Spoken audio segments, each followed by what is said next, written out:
Hi guys, I am back for another video. I hope you guys are doing awesome. I hope that you are in the rhythm of things with the distance learning and this style of life is becoming a little more normal for now.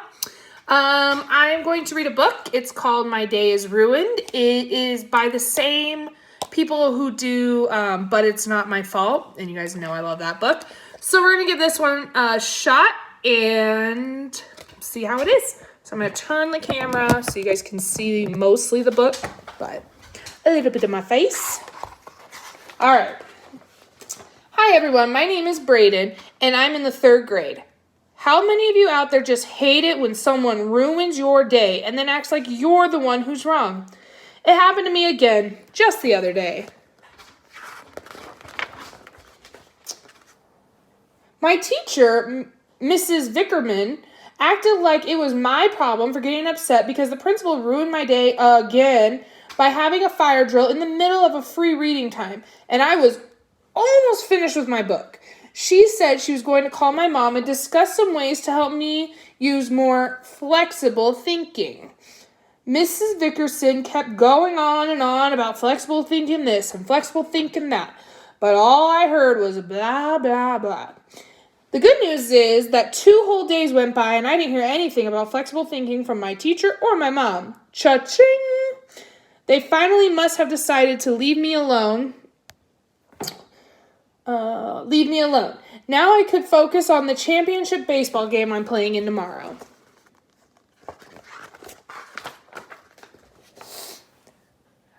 I have waited all 8 years of my life for this day, and I just knew we were going to win because we had already beaten the team we were going to play earlier in the season. So when I woke up the morning of the game, I looked around my room to figure out where I was going to put my championship trophy. Then I quickly threw on my uniform and went downstairs to eat breakfast. As I walked around the corner to the kitchen, I immediately froze. No! I could feel tears welling in my eyes as I saw the rain pouring down outside. Why do things like this always happen to me? My day is ruined. I plopped down on the couch and covered myself with a blanket. I know, Mom said, this really stinks. You were excited, but sometimes we have to roll with the punches.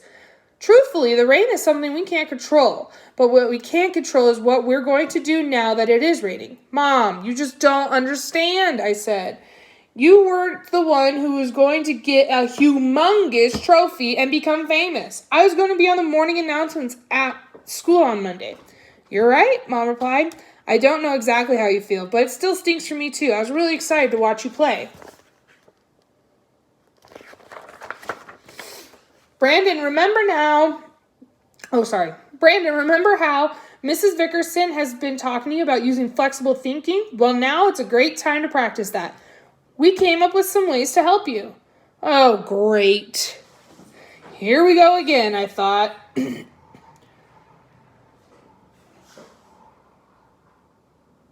Sorry. Here we go again, I thought. Don't you guys know you can't really stretch your brain? I said. It doesn't exactly mean that, Mom said. It basically means you get creative with your thinking. When one thing doesn't work, don't give up. Try something else instead, like this. Mom ran outside, started dancing in the rain. In case you don't already know this, my mom's a little weird. She ran back inside shouting, I've got it. The rain isn't going to stop us. We're still going to have a baseball game today. A few minutes later, she had laid out a slip and slide and some bases in the backyard. Before long, a bunch of my friends showed up, and we had our first rainy day slip and slide baseball game. Don't tell my mom, but I think I had more fun playing this than playing our real game. So slip and slide, if you guys don't know, is like a piece of plastic that you get wet, and then you just like slide down it really fast. Super fun. That night, as Mom put me to bed, she whispered, Did you see how I used flexible thinking today? Yeah, I wish I could think like that. You can. Just follow 4 steps. 1, take a deep breath. 2, realize some things are out of your control. 3, change your plan. 4, accept the change. Yeah, I said. I guess I didn't do any of those things today, but next time I will. Later that week, we were in the math class learning how to solve different equations. The first one was easy. 6 plus 5 equals, I quickly wrote down 11. Mrs. Vickerman said, "Great, tell me how you know that's right. You need to prove it." You can ask my mom, I said. I'm not sure how else to prove it. Mrs. Vickerson told me I could draw an example, use my hundreds chart, or use a number line. Now, I kind of remember her teaching us those, but to be honest, I wasn't listening because I don't see why you have to solve problems in more than one way. Since I didn't agree with her, I just wrote it bigger. 6 plus 5 equals 11. I could see some of you doing that. "Brayden, all you did was make it bigger," she said. "That's not really showing me a different way. You have to use flexible thinking. Your mom told me she shared our plan with you. Let's try it here. How about step number 1? Take a deep breath. Did you remember to do that?" "No." "Well, give it a try now." "Fine." I took a deep breath. That part wasn't hard. So step number 1, take a deep breath. Easy peasy, right, guys? Great. Now for step number 2. Realize some things are out of your control. What part of this is out of your control? I'll give you a hint. Who decides how many ways you have to answer to show your answer? You. Right. So you don't have any control over that. Let's go to step number 3. Change your plan. You were trying to do something the same way and didn't even try the other examples I offered. Now that you're ready, let's try it again. Then she reminded me of the other ways I decided to try and draw it out. "Wait, can I draw baseballs?" I said. "Sure," she said. I quickly drew a picture with 6 baseballs and then drew 5 more. Below them, I wrote the number 11. So, something right now that we're going through. We have no control. We can't decide that we're going to go back to school until, I guess, the government tells us coronavirus decides we can go back. So this is out of our control, right? Excuse me. I handed the paper to Mrs. Vickerman. She smiled and said, "Looks like you already did step number 4. Accept the change." I'm so excited. I asked if she needed me to show her another way. "I don't think so. You already showed me that you know how to solve it in more than one way. But more importantly, you showed me that you know how to use flexible thinking." The next day at lunch, I was looking forward to eating our cafeteria's famous jumbo corn dogs. I hated being last in line, but the wait was certainly going to be worth it. As I waited, I could smell the, "What? That smells like tomato soup. Sick. I hate that." I put my tray back and started to march right over to the cafeteria worker to tell her how she ruined my day. Yuck. That's when it clicked. I remembered the plan Mom and Mrs. Vickerman showed me. I took a deep breath. That's how I overheard the cafeteria worker telling another student the corn dogs were left out and went bad, so they had to think of something else to serve for lunch. That sounds just like flexible thinking. If they can do it, so can I. I looked around. I saw there was celery with peanut butter. There's also crackers for the soup. There had to be a way I could make this work. Duh, I just put the peanut butter crackers for lunch. I could just make peanut butter crackers for lunch and wash them down with some chocolate milk.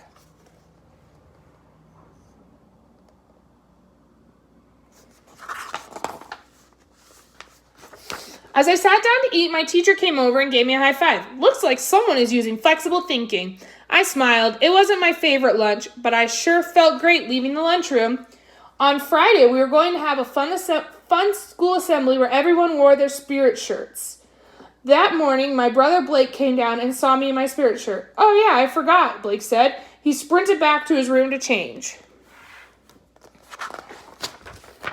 That's when things went downhill.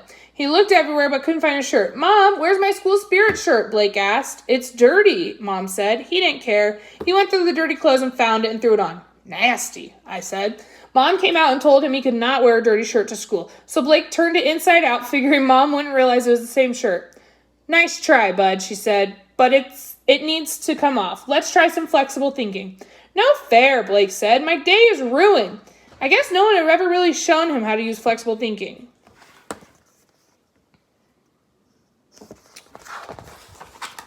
I walked over to Blake. "Don't worry, I can help. First, I need you to take a deep breath." He did. "Great. Sometimes some things are out of your control. I know you really want to wear your shirt, but that's not an option. Mom's not going to let you. You need to change your plan. Let me help you. What are your school colors? Black and red, he said. Right. Why don't we just find a shirt that has the same school colors on it? Okay, he said. He went to his room and found a superhero shirt he wanted to wear. Blake, I'm not sure if your light was on in your room, but that shirt's not black and red, I said. Blake just looked at me and smiled.